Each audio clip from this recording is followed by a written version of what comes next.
HSC ద్వారా మామూలుగా Pulivendula branch కెనాల్కి ద్వారా చిత్రావతికి నీళ్లు గతంలో 1 TMC వాటర్ వెళ్ళేవి.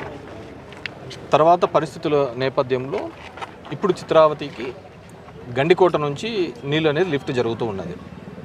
అయినప్పటికీ కూడా అక్కడ తుంపెర డీప్ కట్ దగ్గర రామాపురం అనే లిఫ్ట్ ఇరిగేషన్ ప్రాజెక్ట్ ఒకటి ఉంది, చిన్నది micro lift irrigation project. Tumpera deep cut దగ్గర నుంచి అక్కడ మేము వాటర్ తీసుకొని పోయే కార్యక్రమం జరుగుతూ ఉంటుంది. మేము కొన్ని పైపులు వేసి అటు కిందున్న మండలాలైనటువంటి ఎల్నూరు పుట్లూరు మండలాలకు కూడా ఇబ్బంది లేకుండా ఆ పైపుల ద్వారా నీళ్లు తీసుకొని పోయేవాళ్ళం. కానీ ఈ మధ్యన మొత్తం ఆ పైపులన్నీ తీసేసి కంప్లీట్గా లిఫ్ట్ చేయడం జరిగిందన్నమాట. దాంతో ఆ లిఫ్ట్ చేయడం వల్ల ఎల్నూరు పుట్లూరుకు సంబంధించిన రైతులు కొంతమంది అక్కడున్న వాళ్ళు వచ్చి పూర్తిగా దాన్ని క్లోజ్ చేయడం జరిగింది. ఈ విధంగా పైప్స్తో ఉండేది, దాన్ని కంప్లీట్గా ఇలా క్లోజ్ చేసే కార్యక్రమం చేయడం జరిగింది. దానివల్ల కింద ఉన్న 3 గ్రామాలకు సంబంధించి రామాపురము, చిన్నకొండాయపల్లి, కునుకుంట్ల గ్రామాలకు కంప్లీట్గా నీటి ఎద్దడి ఏర్పడే ప్రమాదం ఉంది. కాబట్టి కలెక్టర్ దృష్టికి ఈరోజు తీసుకొని రావడం జరిగింది. ఆల్రెడీ GOMS నెంబర్ 443 డేటెడ్ 1/12/1984 దాని ప్రకారం అక్కడ దగ్గర 586 ఎకరాలకు ఆయకట్టుకు ఆ లిఫ్ట్ ఇరిగేషన్ ద్వారా నీళ్ళు అందించే కార్యక్రమం ఉంటుంది. కాబట్టి దయచేసి దానిని ఇబ్బంది పెట్టద్దండి అని చెప్పేసి మేము అడగడం జరిగింది. దానికి కలెక్టర్ గారు కూడా సానుకూలంగా స్పందించినారు. 1-2 రోజుల లోపల రెక్టిఫై చేసేసి నీళ్లు వదిలే కార్యక్రమం చేస్తామన్నారు. సో మీరు ఒకసారి నీళ్ళు వదిలిపెట్టేసి మళ్ళీ లేకుండా ఆ పైప్స్ కూడా వేపిస్తే మళ్ళీ రైతాంగానికి ఇంక ప్రతిసారి ఇబ్బంది ఉండదు అని చెప్పేసి తెలియజేయడం జరిగింది. అది కూడా తొందరలోనే చేపిస్తానని చెప్పేసి కలెక్టర్ గారు చెప్పడం జరిగింది. చేస్తాం కదా, డెఫినెట్గా సమస్యల మీద దాని మీద చేస్తుంటాం. దాని మీద ఏడ్చిన కూడా ఉంటా అంటారు. 2 సంవత్సరాలు అయిపోయింది. ఏడ్చిన ఆయలను కూడా మేము అడిగినా మీకు ఏదైనా ఉంటే చూపించరా అని చెప్పేసి ఇంతవరకు కూడా ఏ గాడిద కూడా ముందుకు వచ్చి చూపించినది లేదు. దానిల గురించి మాట్లాడిన సందర్భము లేదు. సరే, గాలి కూతలు కూసే వాళ్ళకు, గాలి మాటలు చేసే వాళ్ళకు కానీ మేము ఒక 2 years కూటమి వచ్చిన తర్వాత వాళ్ళు ఏ విధంగా చేస్తారు, ఇచ్చిన హామీలు ఏ విధంగా నెరవేరుస్తారు అని చెప్పేసి వాళ్ళకు టైం ఇవ్వడం జరిగింది. వాళ్ళు హామీలు కాదు కదా, ఏమీ చేయలేని పరిస్థితి. నిన్న చూసినా మనం రేవంత్ రెడ్డి ఏ విధంగా స్టేట్మెంట్ ఇచ్చినాడు. నేను చంద్రబాబు నాయుడు క్లోజ్డ్ వాల్స్ మధ్య మీటింగ్ పెట్టుకొని మనము ఈ రాయలసీమ లిఫ్ట్ ఇరిగేషన్ని ఆపినాము అని చెప్పేసి చెప్పడం జరిగింది. దాంట్లో ఏంది, కేంద్రంతో చెప్పించి ఆపించే కార్యక్రమం చేసినాము అని చెప్పేసి కూడా చెప్పడం జరిగింది. అలా ఉన్నారు మన వాళ్ళు. ఇక్కడున్న వాళ్ళు కూడా మాట్లాడే పరిస్థితి లేదు. రాయలసీమ ప్రాంతానికి ఇంత అన్యాయం జరుగుతున్నప్పటికీ కూడా మాట్లాడలేని పరిస్థితిలో ఉన్నారు. మన దగ్గర ఎయిమ్స్ ఉంది, పోయింది.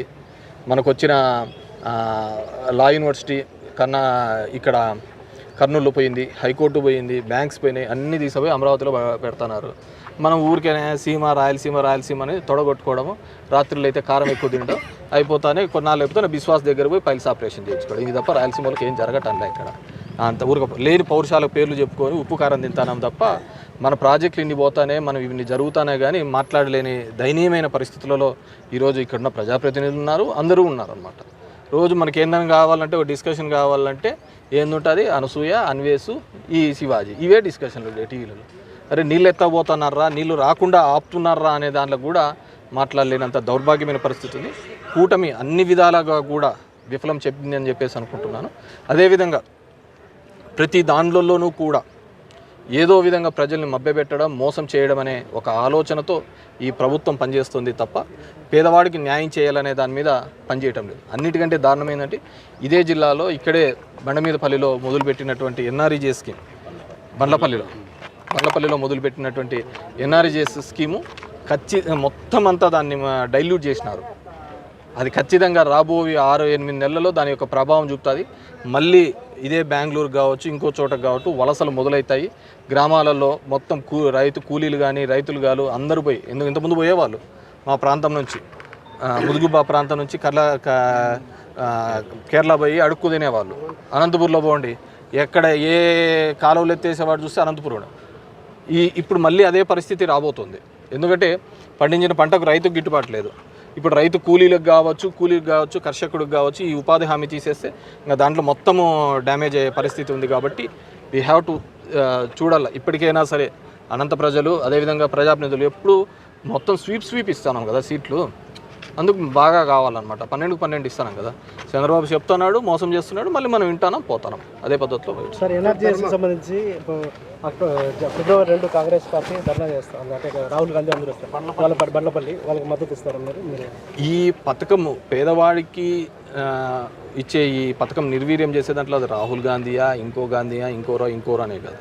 డెఫినెట్గా దాని మీద ప్రతి ఒక్కరూ కూడా మాట్లాడాల్సిన అవసరం ఉంది. ఎందుకంటే మీకు తెలియటం లేదు, స్టేట్ గవర్నమెంట్ కాంట్రిబ్యూషన్ ఇస్తేనే తప్ప సెంట్రల్ గవర్నమెంట్ కాంట్రిబ్యూషన్ ఇవ్వదు. ఎప్పటికైతే అది గ్రామాలలో అది అయ్యేది కాదు, పెట్టేది కాదు. మెటీరియల్ కంపెనీ ఎప్పుడు బుక్ చేస్తాం? 10,000 కోట్ల రూపాయల బడ్జెట్ ఉంటే దాన్ని 4,000 కోట్ల రూపాయలకి చేస్తున్నారు. సో ఖచ్చితంగా ఇది అయితే మాత్రం పేదవారికి ఖచ్చితంగా కూడా ఇబ్బంది కలిగించే కార్యక్రమం. ఏదో పేరు మార్చినామని చెప్పేసి అందరూ డైవర్ట్ అయిపోయినారు. దాన్ని ఏంది గాంధీజీ పేరు తీసేసినారు, దీనికి ఇంకో పేరు వచ్చిందని. ఆ పేరు అందరూ ఆ డైవర్ట్ ఉన్నప్పుడు ఈ పథకం యొక్క మొత్తం ఈ చట్టాన్నే కంప్లీట్గా దాంట్లో లోపభూయిష్టంగా ఉందని చెప్పేసి తెలియజేస్తున్నాం.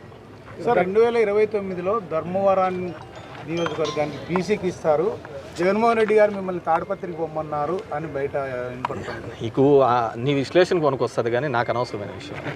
సరేనా?